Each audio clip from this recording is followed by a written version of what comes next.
अखंड मंथन के सभी दर्शकों को नमस्कार। मैं हूं शेखर त्रिपाठी और आप देख रहे हैं हमारा यूट्यूब चैनल अखंड मंथन। आज की भविष्यवाणी एक्सप्रेस में हम लाए हैं अमेरिका में रहने वाले पीवी नरसिम्हा राव की वो भविष्यवाणी जिस पर इस समय सोशल मीडिया में ज़ोर शोर से चर्चा चल रही है।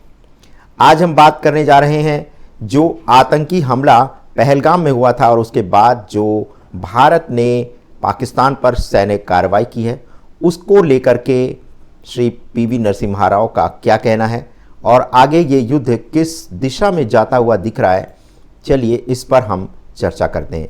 जैसा कि आप सभी जानते हैं कि 22 अप्रैल को कश्मीर के पहलगाम में हुआ हमला सिर्फ एक आतंकवादी हमला नहीं था।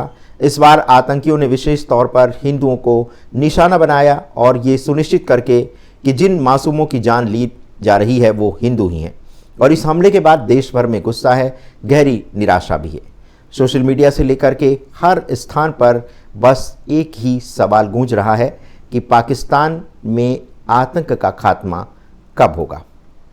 और इन्हीं सब कारणों से प्रधानमंत्री श्री नरेंद्र मोदी ने ऑपरेशन सिंदूर लॉन्च किया जो अभी भी चल रहा है।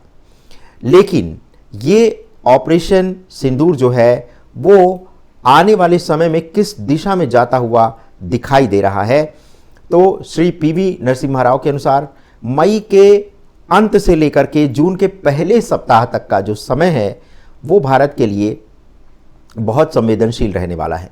ग्रहों की चाल, शनि और राहु की युति, ये सब संकेत दे रहे हैं कि कोई और भी बड़ा घटनाक्रम भारत को झकझोर सकता है।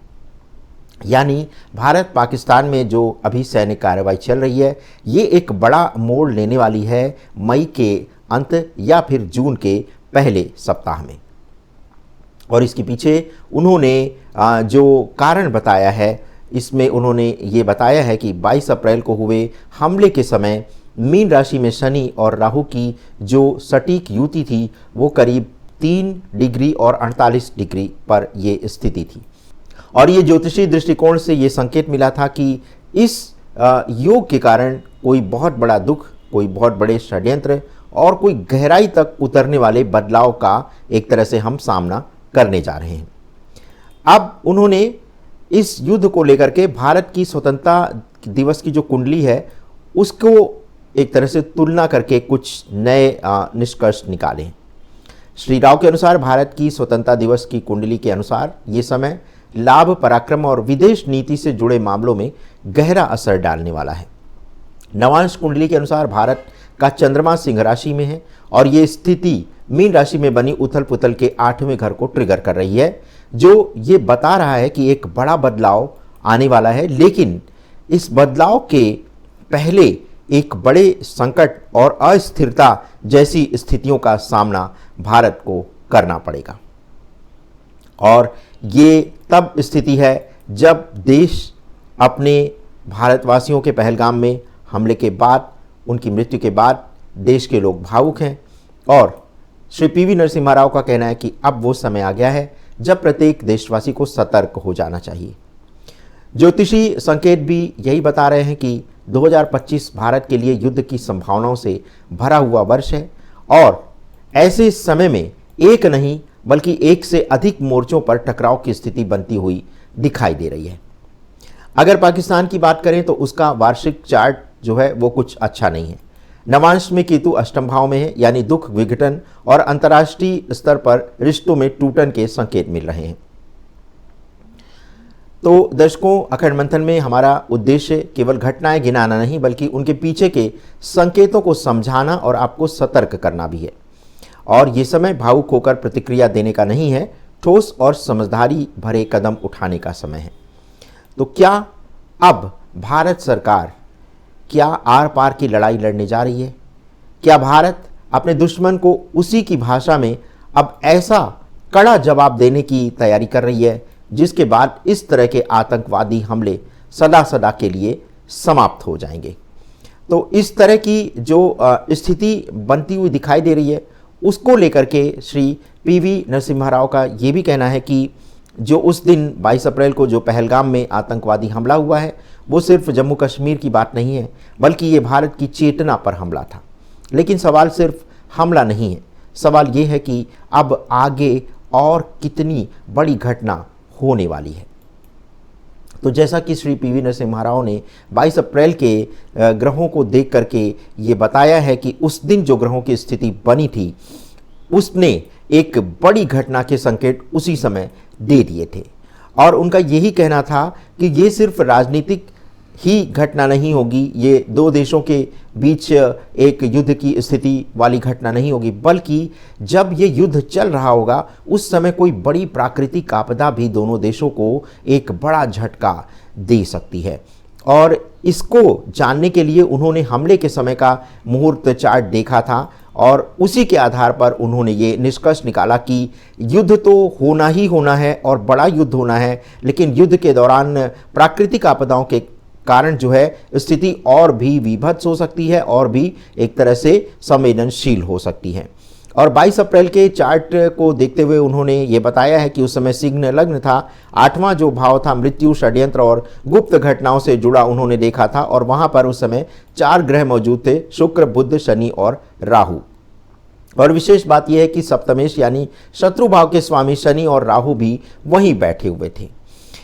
तो इसका साफ अर्थ है कि जो हमले किए गए उसका परिणाम एक तरह से हमला करने वाले जानते थे कि इसका परिणाम विनाशकारी होने वाला है, चाहे वे आतंकवादी हों चाहे उन्हें भेजने वाले हों, ये वो जानते थे कि इसका परिणाम युद्ध ही होगा। और शनि और राहु का ये संयोग भी मृत्यु और अपार कष्ट की ओर संकेत कर रहा है। अब अगर इसके पीछे पाकिस्तान ने एक सुनियोजित घटना, एक तरह से षड्यंत्र रच ही लिया था, तो अब आप ये नहीं कह सकते हैं कि भारत ने उकसावे में आकर कोई कार्रवाई की है, क्योंकि पाकिस्तान ने ये हमला कराया ही इसलिए था ताकि भारत युद्ध के लिए एक तरह से उकसाया जाए भारत को युद्ध के लिए। तो पाकिस्तान से अभी जो हमें जानकारी मिल रही है, इसके पीछे जो वहाँ के जो सेना प्रमुख हैं जनरल असीम मुनीर, तो उनके बारे में जो पीवी नरसिम्हा राव का कहना है कि ये जो असीम मुनीर है इसको कुछ दिनों बाद पाकिस्तान की ही अदालत इन्हें सरेआम फांसी की सज़ा सुना सकती है, और हो सकता है कि उन्हें सरेआम फांसी की सज़ा दे दी जाए। इस तरह की घटनाएं पाकिस्तान में पहले भी हो चुकी हैं, जनरल जियाउल हक इसका सबसे बड़ा उदाहरण है। तो पीवी नरसिम्हा राव का कहना है कि जनरल असीम मुनीर को फांसी दी जा सकती है और हो सकता है कि वो काम बहुत जल्दी हो जाए। और इसके बाद उन्होंने ये बताया है कि अंतर्राष्ट्रीय स्तर पर पाकिस्तान की छवि बहुत ही गिरने वाली है। और इसके बाद उन्होंने भारत के नवांश कुंडली को अध्ययन करते हुए बताया है कि भारत की जो नवांश कुंडली है उसमें राहु पहले से ही 12वें भाव में बैठा है, और 12वां भाव जो होता है वो शत्रुओं और षड्यंत्रों का घर होता है। और जो युति 22 अप्रैल को बनी थी उसके बाद जो है राहु के बेहद करीब थी ये स्थिति, और ये जो हमला भारत को नुकसान पहुंचाने के इरादे से किया गया था, तो ये जो हमला था इससे निकली जो ऊर्जा है ये पलट करके हमला करने वालों को ही बड़ा नुकसान पहुंचाने वाली है। अभी तो 26 से 27 आतंकवादियों की मृत्यु हुई है, लेकिन भारत जो है वो अब बड़े आतंकी सरगनाओं को ठिकाने लगाने जा रहा है। और पीवी नरसिम्हा राव का ये भी कहना है कि जो वहाँ के बड़े आतंकवादी हैं, जैसे मोहम्मद के जो सरगना हैं, उनको अब निपटाने की तैयारी शुरू होने वाली है, क्योंकि 22 अप्रैल को जो सितारों के ग्रहों के योग बने थे उससे ये पता चल रहा है कि जो आतंकवादियों ने जब ये एक तरह से जो बंदूकों से मारा है पर्यटकों को, तो उससे एक ऊर्जा निकली है और ये ऊर्जा पलट करके अब उन्हीं का खात्मा करने जा रही है।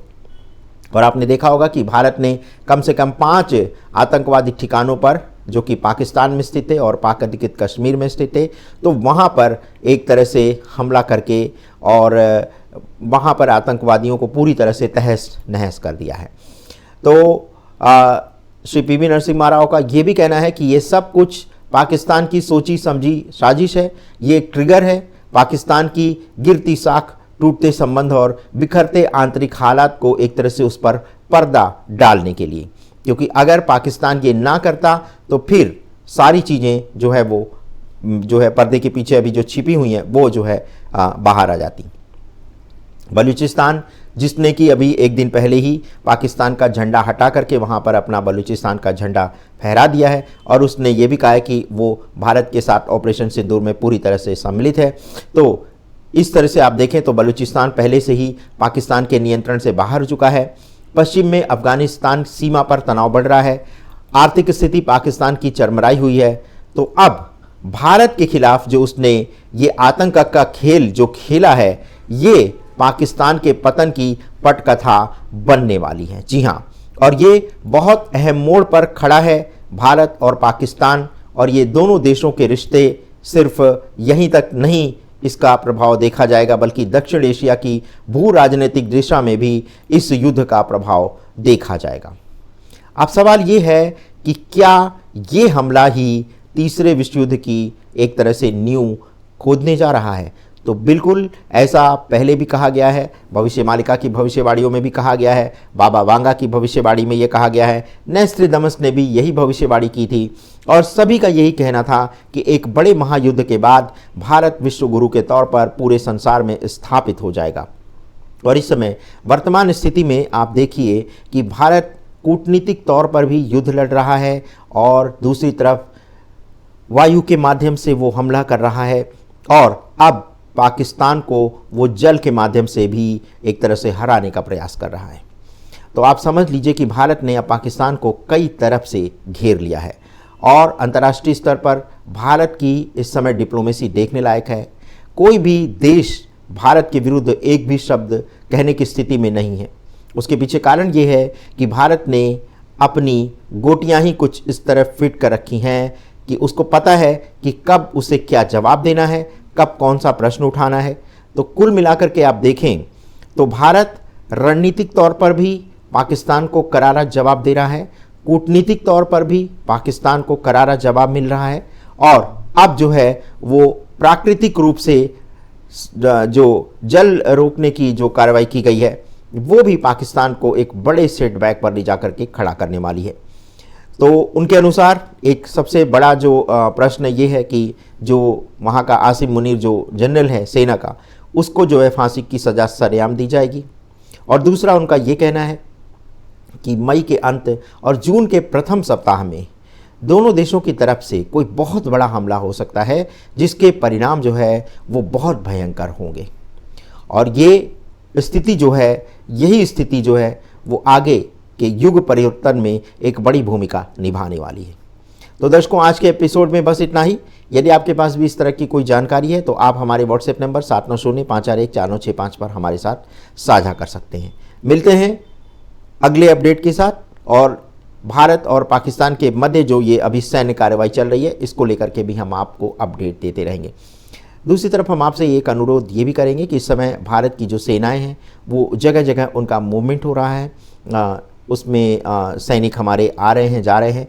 तो कृपया इन सैनिकों के आने जाने की वीडियोस जो है वो सोशल मीडिया पर बिल्कुल भी पोस्ट ना करें, क्योंकि इससे हमारे दुश्मन को क्लू मिल जाएगा। और 26/11 का जब आतंकवादी हमला जब मुंबई में हुआ था तो टीवी देख करके आतंकवादी अपनी अगली रणनीति बना रहे थे। तो अगर आप, और इसमें मीडिया संस्थानों को भी बहुत संयम बरतना चाहिए। कारण ये है कि अगर वो संयम नहीं बरतते हैं और भारत के हर मूवमेंट की जानकारी अगर हमारे दुश्मन को मिलती है तो फिर उनके लिए काउंटर अटैक करना आसान हो जाएगा। तो इसी कारणवश हम आपसे यही कहेंगे कि इस समय सोशल मीडिया पर बहुत संतुलित होकर के अपनी प्रतिक्रिया दें। कोई आवश्यक नहीं है आपके कमेंट देने से, और इस तरह की चीज़ों से कई बार चीज़ें खराब ही हो सकती हैं।